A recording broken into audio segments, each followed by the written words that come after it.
Oi, gente rica! Hoje é o Dia das Mães. Eu tô com a minha mãe. Já fomos à igreja, almoçamos juntas. Parabéns a você e a você que também é mãe, que está me assistindo. E eu oro a Deus para que possa abençoar todas as mães e que tem o propósito principal de perpetuar nossa espécie, né? E hoje eu faço assim uma homenagem a todas as mães, falando um pouco da vida de uma mulher incrível que não está mais entre nós. Tá bom, mãezinha? Obrigada. E que foi assim a autora mais traduzida desse planeta, né? E talvez nem todo mundo saiba que para Clarice Lispector o papel de mãe foi ainda mais importante do que de escritora. Essa mulher, ela nasceu no dia 10 de dezembro de 1920, na Ucrânia. E ela vem de uma família judia da Rússia que emigrou para a Ucrânia por causa da perseguição dos judeus, né?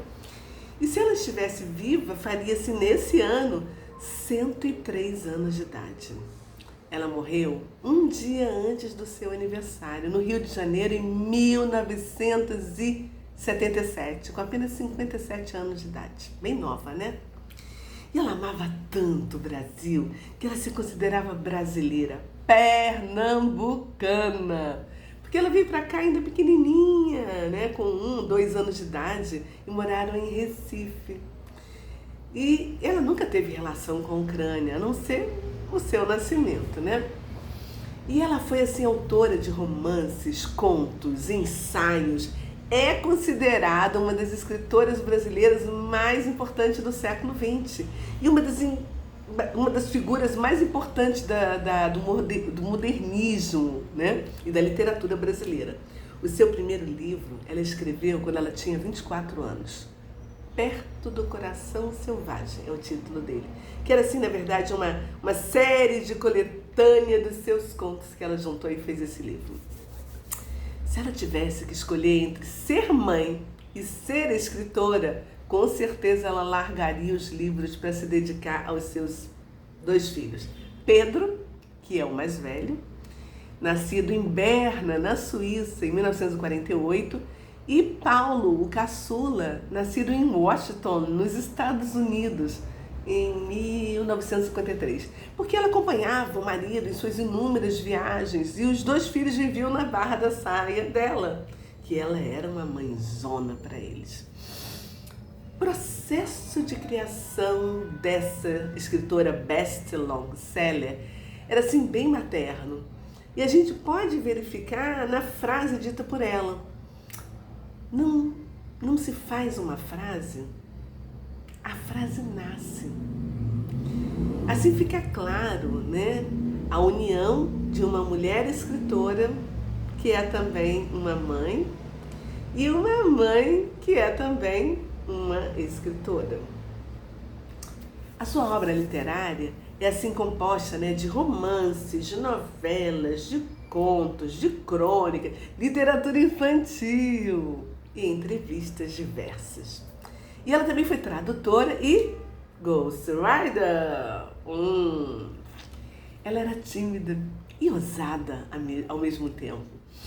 Ela chegava nas edições das revistas e dizia: eu tenho um conto, vocês não querem publicar? E assim ela conseguiu que o seu conto fosse publicado pela primeira vez em 1940, quando ela tinha 20 anos de idade, isso mesmo. Em 1941, ela conseguiu um trabalho como repórter e foi assim enviada para diversas localidades e conheceu o então presidente Getúlio Vargas.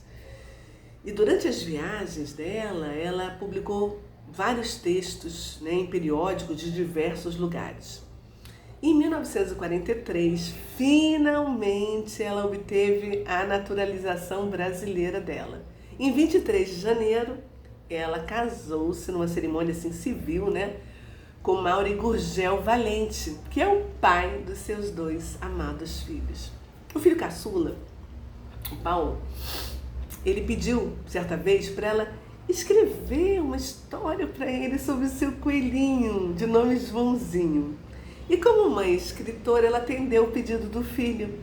E aí foi que ela ingressou na literatura infantil com o livro O Mistério do Coelho Pensante, que foi o maior sucesso e esgotou lá já na primeira edição, né? E depois disso ela não parou mais de levar as suas histórias para os pequenos também.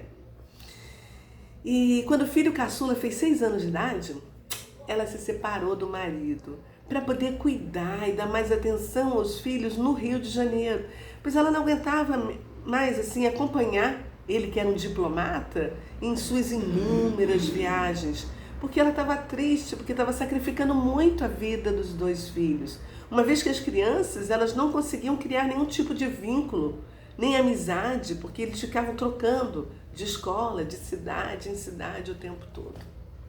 Então, ela se mudou definitivamente para a cidade do Rio de Janeiro. E ela adorava escrever sentada, né, no sofá, com a sua máquina de escrever no colo, como se fosse o 3º filho. Era assim que ela fazia nascer as suas frases, os seus parágrafos, os seus contos, os seus romances que se transformaram em livros. Ela escrevia com várias pessoas ao redor, incluindo as crianças. Ela não foi daquele tipo de escritora que precisava se isolar do mundo para poder produzir. Quando o filho mais velho, o Paulo, fez 16 anos, embarcou para um intercâmbio estudantil nos Estados Unidos, ela continuou vivendo no Rio de Janeiro com o coração partido, apertado. Então ela escreveu uma carta linda para o filho.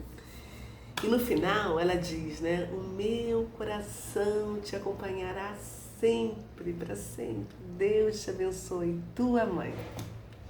Eu separei para vocês algumas das frases assim icônicas dessa mãe escritora, para você poder anotar aí no seu caderninho.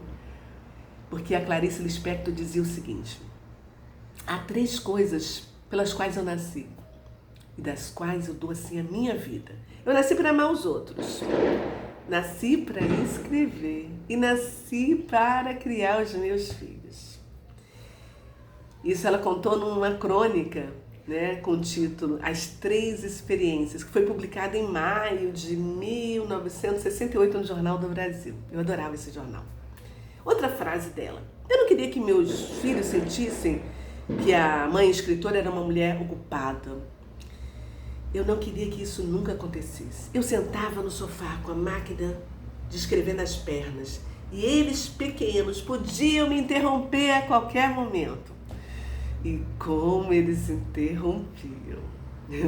Isso ela contou para Edilberto Coutinho no livro Criaturas de Papel. Só consigo a simplicidade através de muito trabalho. Como começar pelo início, se as coisas acontecem antes de acontecer? A respiração contínua do mundo é aquilo que ouvimos e chamamos de silêncio. Os risos fazem parte do volume do silêncio. Se eu fosse eu, daria tudo ao futuro e confiaria ao futuro o futuro. Não se preocupe em entender. Viver ultrapassa qualquer entendimento. Liberdade é pouco. O que eu desejo ainda não tem nome.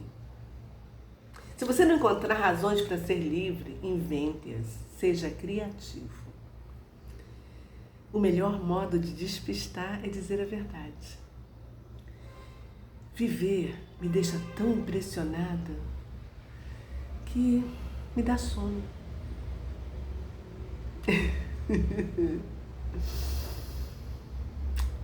Com todo o perdão da palavra, eu sou um mistério para mim. Escrevo-te porque não me entendo. Não me corrija. A pontuação é a respiração da frase. E a minha frase respira assim.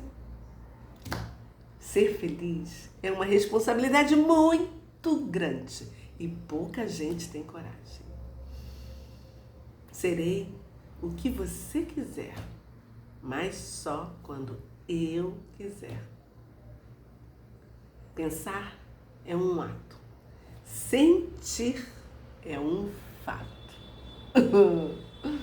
É isso aí. Eu vou deixar aqui embaixo, vou compartilhar com você uma homenagem linda que foram 2 músicos fizeram, né? Aqui mesmo no YouTube. Tá aqui embaixo na descrição para você ver alguns trechos dos livros dela. E para finalizar, como eu sempre faço, eu vou deixar hoje uma frase de uma mulher que impactou a minha vida espiritual. Minha querida irmã em Cristo, Ilminha Costa, que diz: palavras falam, atitudes gritam. E eu vou ficando por aqui. E hoje eu mando assim um beijo para todas as mães, um especial, lógico, para minha mãe que está aqui na frente me vendo. E o terceiro para Ilminha, que também é mãe biológica de 3 homens lindos e de muitos outros filhos e filhas espirituais. E se você curtiu, deixe o seu like e compartilhe hoje esse vídeo com outras mães, tá? Fui, um beijo para você que é mãe. Tchau, até o próximo.